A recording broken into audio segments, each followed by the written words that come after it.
दोस्तों, आप सभी का मैं अपने मन से सक्सेस माइंड में स्वागत करता हूं। उम्मीद करता हूं कि आप सब बहुत अच्छे होंगे। बिल्कुल पढ़ते रहिए, मेहनत करते रहिए, इतने शांति से और इतने सुकून से आप मेहनत करिए कि आपकी सफलता जो है वो शोर मचा दे।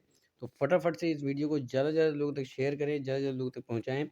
ये वीडियो खास आपके लिए बनाई गई है, आपके फ्यूचर के लिए बनाई गई है, आपके विकास के लिए बनाई गई है, आपकी सफलता के लिए बनाई गई है। इतने महत्वपूर्ण प्रश्नों की ये श्रृंखला है कि ये किसी भी एग्ज़ाम के लिए बहुत ही इम्पोर्टेंट है। ये वस्तुनिष्ठ प्रश्नों की श्रृंखला चल रही है, 175 क्वेश्चनों तक हमने डिस्कशन कर लिया है।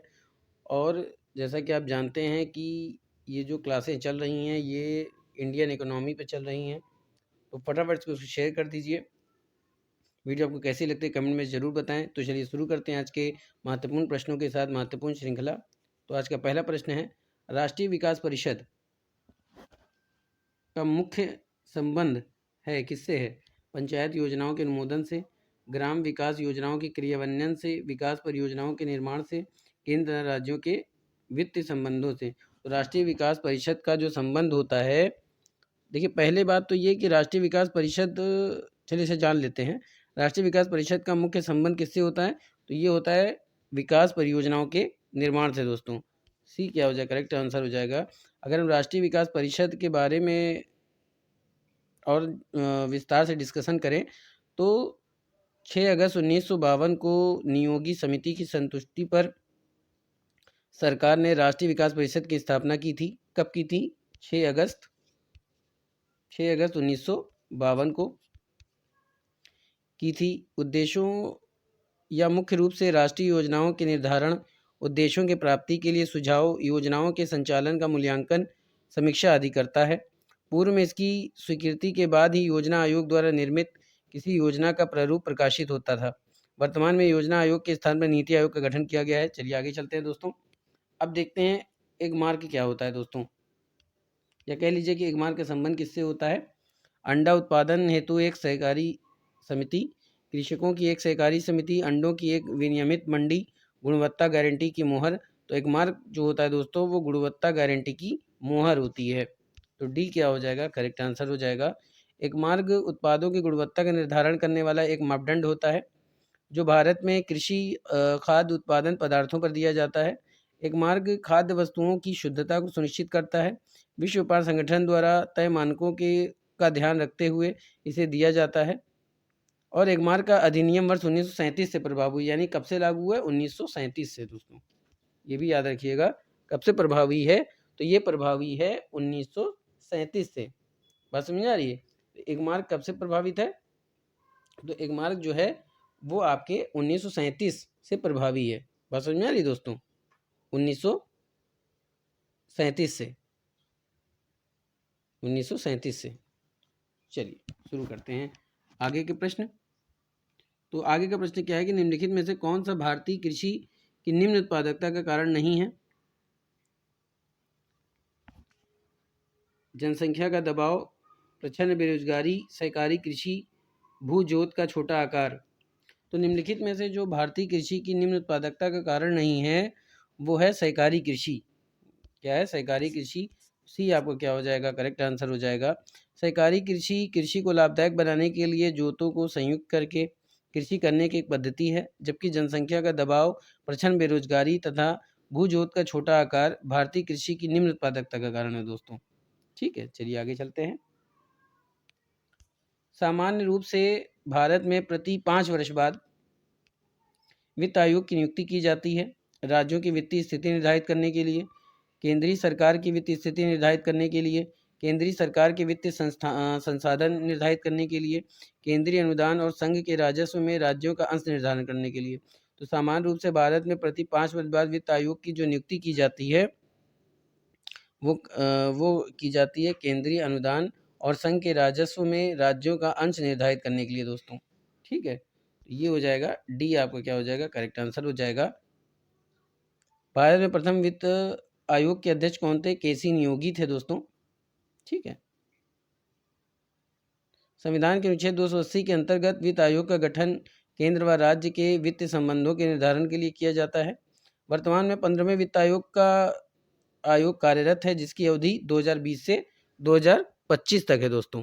बात समझ में आ रही है? 2025 से 2020 से 2025 तक है। चलिए आगे चलते हैं।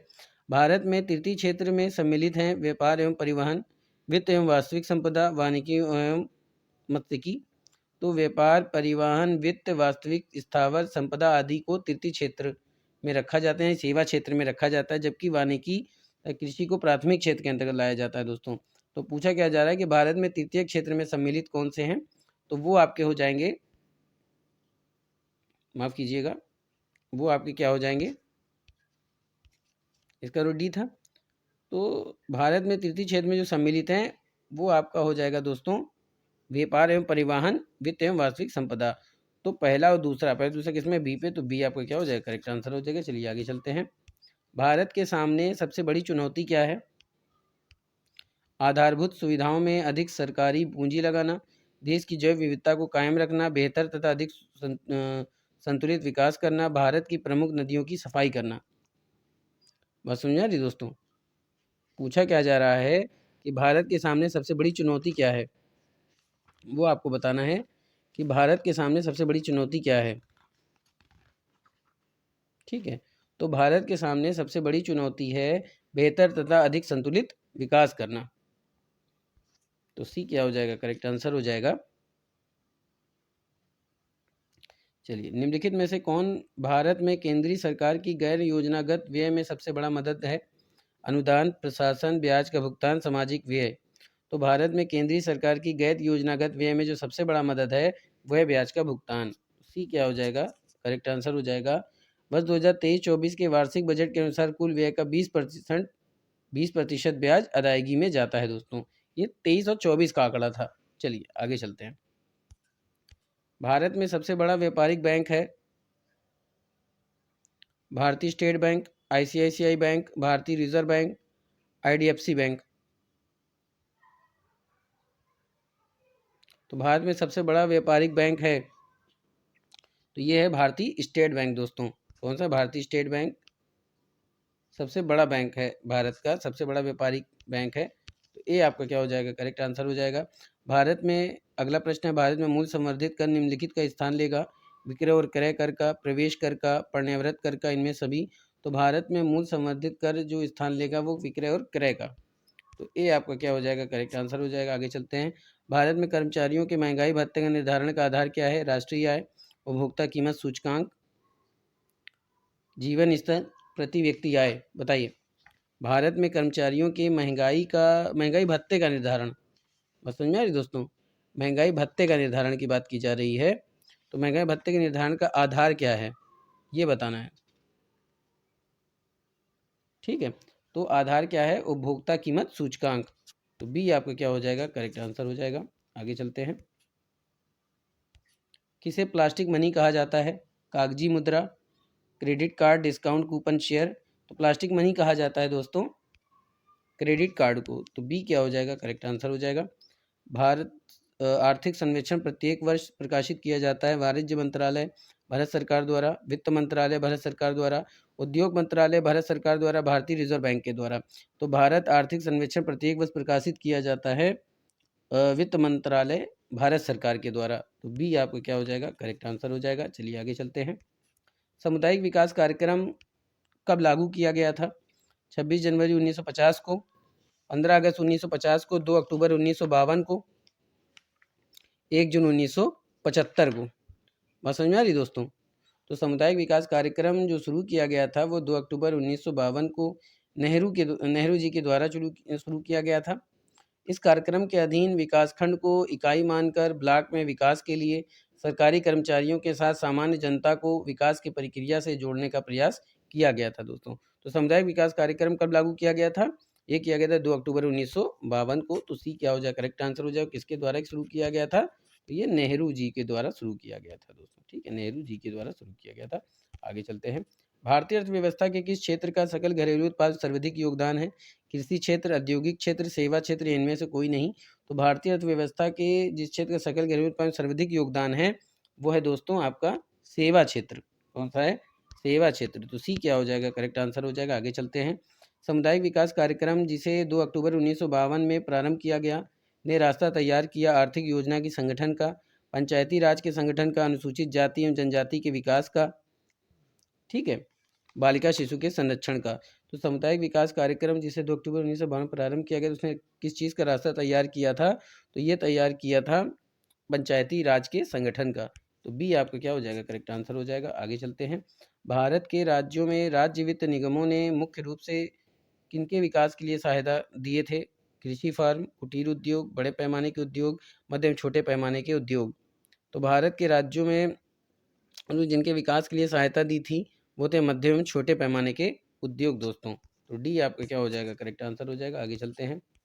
नरसिम्हन समिति संबंधित है भूमि सुधार से, बैंकिंग क्षेत्र में सुधार से, श्रम सुधार से, कृषि सुधार से। तो नरसिम्हन समिति जो संबंधित है वो संबंधित है बैंकिंग सुधार से दोस्तों। किससे संबंधित है? बैंकिंग क्षेत्र के सुधार से। तो बी आपका क्या हो जाएगा? करेक्ट आंसर हो जाएगा। नरसिम्हन समिति का गठन कब किया गया था अगर ये पूछा जाए दोस्तों, तो आंसर क्या होगा? 1991 में। ठीक है, चलिए आगे चलते हैं। निम्न में से नाबार्ड का मुख्यालय कहाँ है? नई दिल्ली, चेन्नई, मुंबई, जयपुर। तो दोस्तों नाबार्ड का जो मुख्यालय है वो मुंबई में स्थित है। कहाँ स्थित है? मुंबई में। तो सी क्या हो जाएगा? करेक्ट आंसर हो जाएगा। और नाबार्ड की स्थापना कब की गई थी? तो ये की गई थी 12 जुलाई 1982 को की गई थी दोस्तों, ये भी याद रखिएगा। अगला प्रश्न है, बजट का मुख्य उद्देश्य होता है जवाबदेही सुनिश्चित करना, प्रबंधन के साधन के रूप में कार्य करना, आर्थिक विश्लेषण देना, या इनमें से सभी। ठीक है दोस्तों, यही आपको बताना है कि बजट का मुख्य उद्देश्य क्या होता है। तो बजट का मुख्य उद्देश्य जवाबदेही सुनिश्चित करना भी होता है, प्रबंधन के साधन के रूप में कार्य करना भी होता है, आर्थिक विश्लेषण की सुविधा देना भी होता है। तो इसका आंसर क्या हो जाएगा? इनमें से सभी। तो डी आपको क्या हो जाएगा? करेक्ट आंसर हो जाएगा। आगे चलते हैं। निम्नलिखित राज्यों में से कौन सा भारत में दालों का सर्वाधिक उत्पादक है? मध्य प्रदेश, उत्तर प्रदेश, महाराष्ट्र, राजस्थान। तो निम्नलिखित राज्य जो भारत में दालों का सर्वाधिक उत्पादक है, इन चारों में से जो राज्य है जो दालों का सर्वाधिक उत्पादक है वो है मध्य प्रदेश दोस्तों। तो ये आपका क्या हो जाएगा? करेक्ट आंसर हो जाएगा। भारत में अगला प्रश्न है, वैट लगता है सीधे उपभोक्ता पर, उत्पादन के पहले चरण पर, उत्पादन एवं विक्रय के मध्य सभी चरणों पर, उत्पादन के अंतिम चरण पर। तो वैट लगता है दोस्तों उत्पादन एवं विक्रय के सभी चरणों पर। तो सी क्या हो जाएगा? करेक्ट आंसर हो जाएगा। और अगर हम मूल वर्धित कर यानी वैट की बात करें, ठीक है, तो 1918 में जर्मन उद्योगपति डॉक्टर विल्हेम वॉन सीमेंस ने प्रस्तावित किया था। इन्हें कब प्रस्तावित किया गया था? 1918 में। चलिए आगे चलते हैं। भारत में पंचायती राज द्वारा निम्नलिखित में से कौन सा कर संग्रहित किया जाता है? बिक्री कर, सीमा शुल्क, भू राजस्व, स्थानीय मेलों पर कर। भारत में पंचायती राज के द्वारा जो कर संग्रहित किया जाता है उसकी बात की जा रही है दोस्तों। तो ये किया जाता है स्थानीय मेलों पर कर। डी आपका क्या हो जाएगा? करेक्ट आंसर हो जाएगा। आगे चलते हैं। बंद अर्थव्यवस्था और बंद अर्थव्यवस्था वह अर्थव्यवस्था है जिसमें केवल निर्यात होता है, बजट घाटा कम होता है, केवल आयात होता है, विदेशी व्यापार नहीं होता। तो बंद अर्थव्यवस्था का अर्थ यही होता है दोस्तों जहाँ पर आय और व्यय या किसी भी प्रकार का बिजनेस बंद हो, यानी विदेशी व्यापार नहीं होता है। तो डी आपका क्या हो जाएगा? करेक्ट आंसर हो जाएगा। विदेशों से व्यापार नहीं होता इसमें। आइए अगला प्रश्न देखते हैं। सुपर 31 क्या है? सुपर 301 क्या है? आधुनिक कंप्यूटर, चावल की एक किस्म, कीटनाशक, अमेरिकी व्यापार कानून। तो सुपर 301 जो है दोस्तों वो अमेरिकी व्यापार कानून है। क्या है? अमेरिकी व्यापार कानून। तो डी आपका क्या हो जाएगा? करेक्ट आंसर हो जाएगा। अमेरिकी व्यापार कानून की एक धारा है जो उसे अपने उच्च आयातों पर उच्च सीमा शुल्क लगाने की शक्ति प्रदान करता है। ठीक है दोस्तों, ये 301 के बारे में बात हो रही है। अगला लास्ट प्रश्न है आपका, भारत में श्वेत क्रांति के जनक किसको कहा जाता है? Doctor Norman Borlaug, doctor M S Swaminathan, doctor Verghese Kurien, doctor William Gandhi. तो भारत में श्वेत क्रांति का जनक वर्गीस कुरियन को माना जाता है दोस्तों। सी आपका क्या हो जाएगा? करेक्ट आंसर हो जाएगा। और डॉक्टर वर्गीस कुरियन ने 1973 की बात है दोस्तों, 1973 में Gujarat cooperative milk marketing federation की स्थापना की थी। श्वेत क्रांति दुग्ध उत्पादन से संबंधित है। वर्तमान में दुग्ध उत्पादक देशों की सूची में भारत पहले स्थान पर दोस्तों। तो दोस्तों ये था आज का शानदार महत्वपूर्ण प्रश्न। उम्मीद करता हूँ कि आज का सेशन बहुत ही पसंद आया होगा। फटाफट से इसको शेयर करें। वीडियो आपको कैसी लगती है कमेंट में ज़रूर बताएं। इसी तरह से मैं अपने महत्वपूर्ण प्रश्नों को, महत्वपूर्ण श्रृंखलाओं को आपके बीच में लाता रहूँगा। अपना प्यार और अपना सम्मान इसी तरह बनाए रखें। जितना आप लोगों ने प्यार और जितना हौसला आपने हमारा बना के रखा है, ठीक इसी तरह से अपना प्यार बनाए रखें। मैं इसी तरह से प्रश्न आपके लाता रहूँगा। चलिए फिर मिलेंगे आगे के प्रश्नों के साथ, तब तक के लिए जय Hind, wish you all the best.